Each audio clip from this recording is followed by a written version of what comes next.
Parish family, today is the 11th day of Great Lent 2026. And yesterday,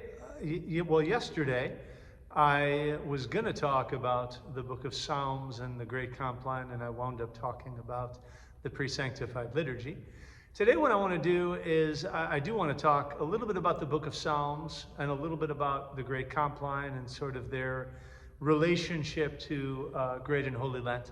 So I mentioned yesterday that the tone, sort of the liturgical tone of Lent is more somber. It's kind of slower. It's a little more kind of mellow and a little bit darker. I mentioned yesterday that, for example, during the weekdays, Monday through Friday, the vestments are a darker color, either black or purple. The altar table is covered in black or purple, which is not the case on the weekends. On the weekends, we put on brighter colors, gold or white or red. And even the lights in the church are substantially dimmed during the weekday services. And I mentioned also yesterday that all of that is to sort of stop us from looking all over the place and help us look internally. And what I wanted to add on that today is, so Great Compline, which is a service that we do every Monday during Great Lent. I mentioned again yesterday, every Monday we do Great Compline in the evening. Every Wednesday we do Pre-Sanctified, and then on Fridays we do the Akathist hymn.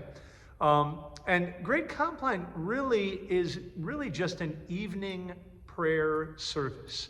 The Greek word for compline is literally apodipno, which translates to after dinner.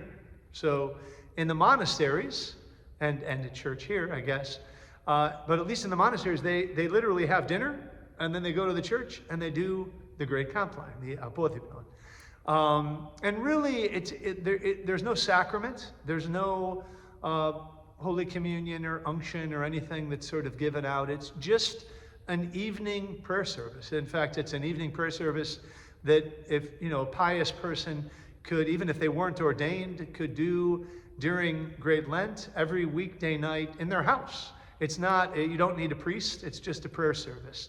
In fact, there's actually a small compline as well that's done outside of Great Lent. So outside of Great Lent in the evenings, small compline is prescribed.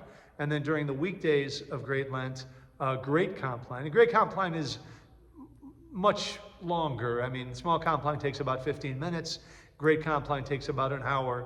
But it's the reason I bring all this up is within the Great Compline, there are a lot of prayers, and there's a lot of psalms, a lot of the psalms. So the Psalms, again, as you may know, is a book in the Old Testament. It's 150 chapters. And what it is it's literally 150 prayers. Each chapter is its own sort of independent prayer. So the prayer you'd most likely be familiar with, if you know the Psalms at all, would be the 50th Psalm, because that's sort of the penitential psalm. It's a psalm that the priest actually recites when he's doing the great censing at Divine Liturgy just before the great entrance. So you might even hear him saying it as he's censing. But the reason I bring that up is because really the Psalms are sort of the heart of the prayer life of the Orthodox Church. It's interesting, I think, that the Psalms are like 3,000 years old. The earliest Psalm was probably written about 1000 BC. So these are prayers that have existed in the church for a long, long time. And on top of that, these are prayers that, for lack of a better way of putting it, these are prayers that have been vetted. These are prayers that have created saints. These are prayers that the saints have prayed.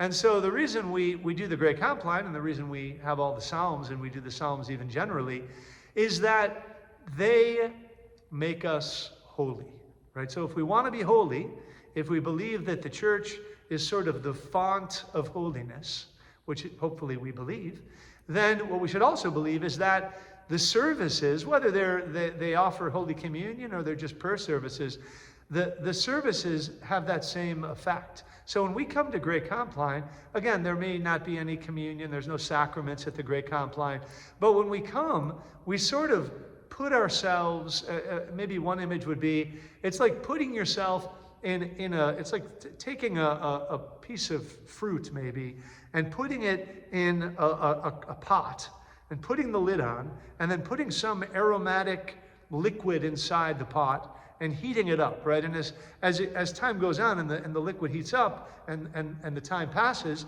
that liquid, whatever that aromatic liquid is, starts to permeate the fruit, right? Because the fruit is porous. And the longer that is going on, the more that fruit gets permeated by that aromatic thing, right? And that is us in the worship, right? The more we enter into the worship, the Great Complines, and all the services really here at the church, and of course praying at home as well.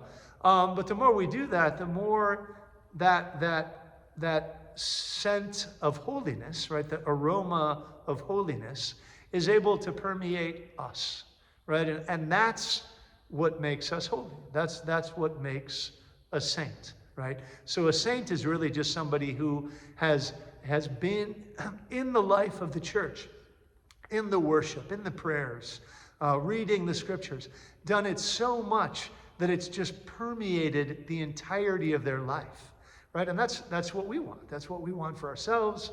That's what we want for our children and our grandchildren and our great-grandchildren, right? So the more we partake of these things, the holier we become. And that is my message for the 11th day of Great Lent. I pray you are well and hope to see you soon.